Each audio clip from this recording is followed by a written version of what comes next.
Tyler.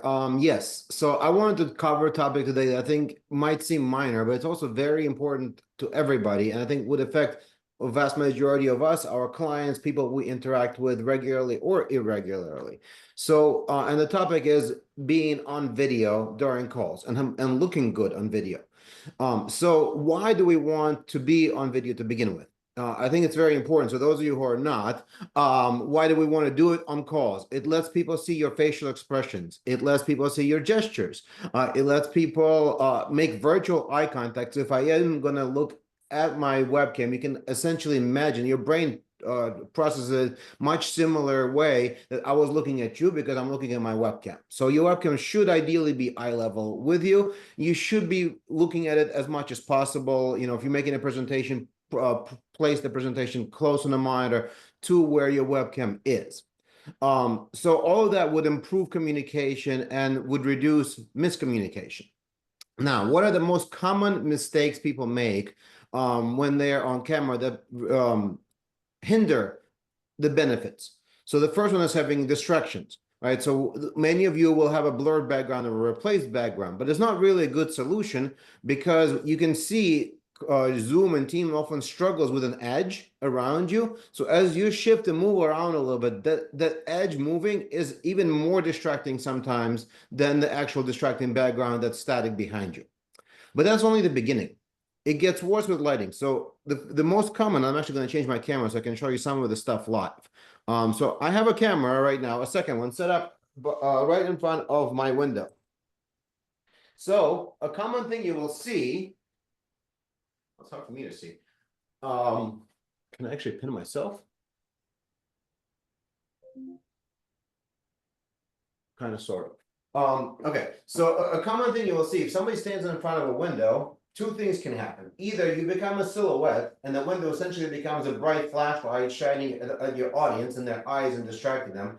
Usually our eyes are drawn to a bright object. So the closer I get, it might have sunlight in me, but there's now a giant white square rectangle behind me that's distracting, still doesn't make me look good. If I stand to the side of it, I essentially become a silhouette. So that's not good either, no matter where I put it.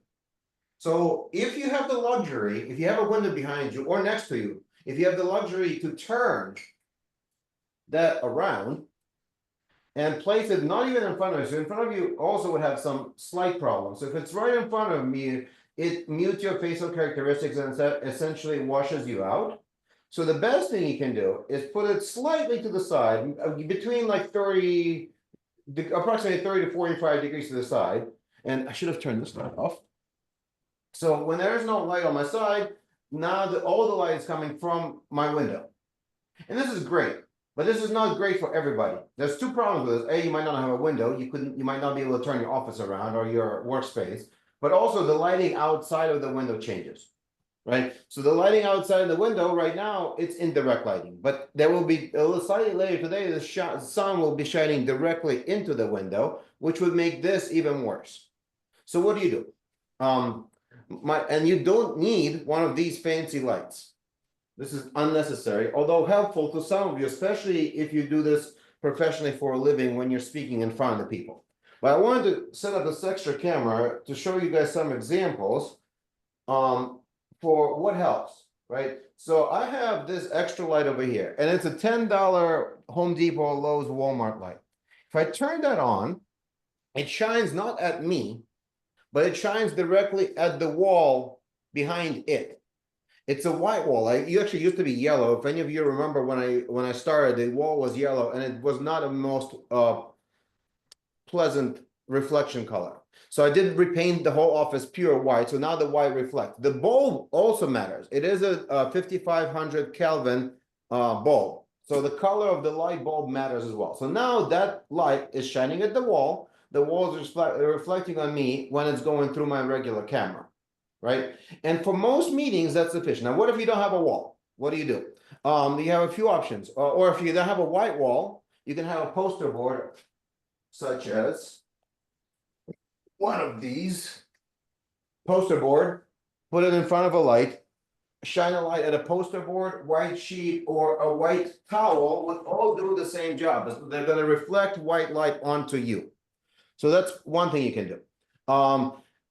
adjust things as you can. Now, if there is nothing that you can shine a light in, there's an open space, you can have the light shining at you, but then you want to put something in front of the light, such as a diffuser. So I will now switch back to my other camera and demonstrate what actually happens first with no light and my window open. So video, change to my webcam. Okay, so now this is when I feel lazy, and if you ever see me in a meeting and I look like this, that means I was lazy and I did not turn any of my lights on or forgot. My window is slightly behind me and to the side, which is not the ideal place for it. You can still see me. It's not horrible, but it's not great.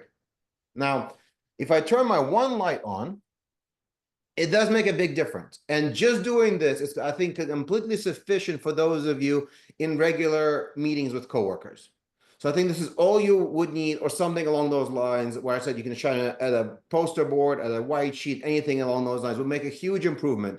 And we would be able to see your facial expressions better and communicate with you much more effectively. Now, if you are talking to clients or you give presentations to a wider audience, I would encourage you to perhaps spend a little bit more. And my other light is like $100 light.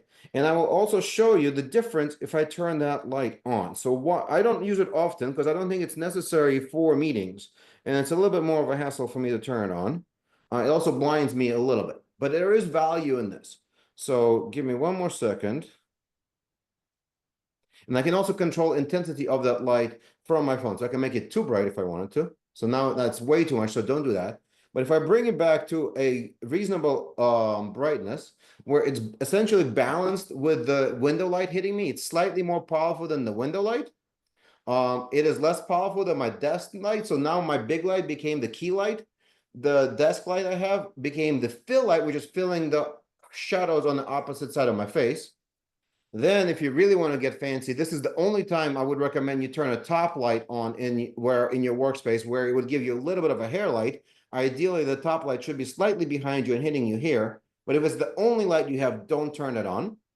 And the last thing I do when I do presentations is you can have an accent color light hitting behind, like a wall or something behind you, and it gives a little bit more dimension and separation between you and what's behind you, making it slightly more interesting of a scene.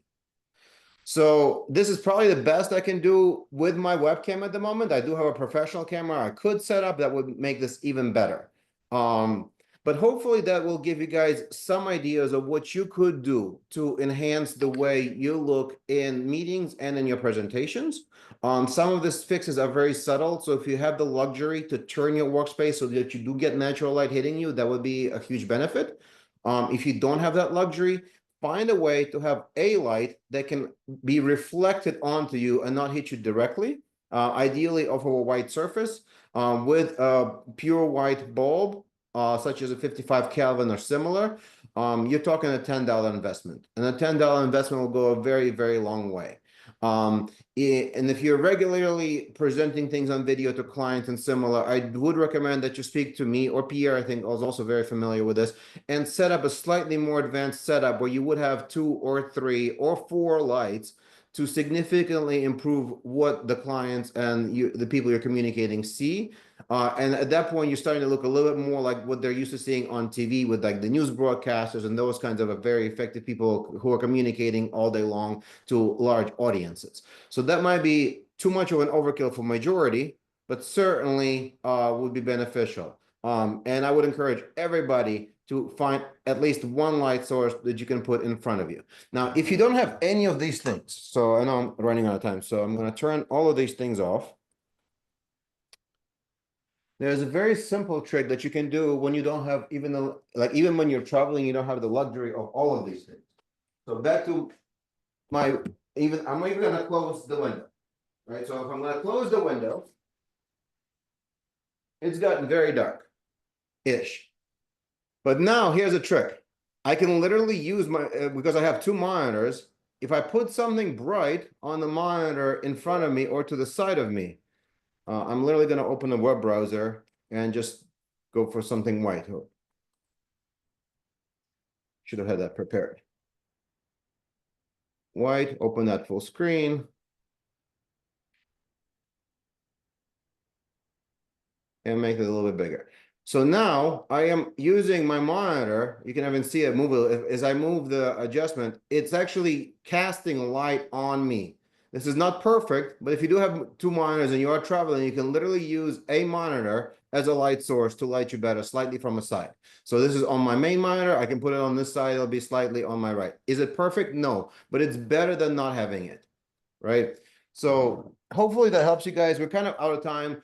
If you have questions, please reach out to me. I'm happy to help each one of you set up your environment better. I think I had this kind of a call with Rafa at some point when he was in his previous workspace.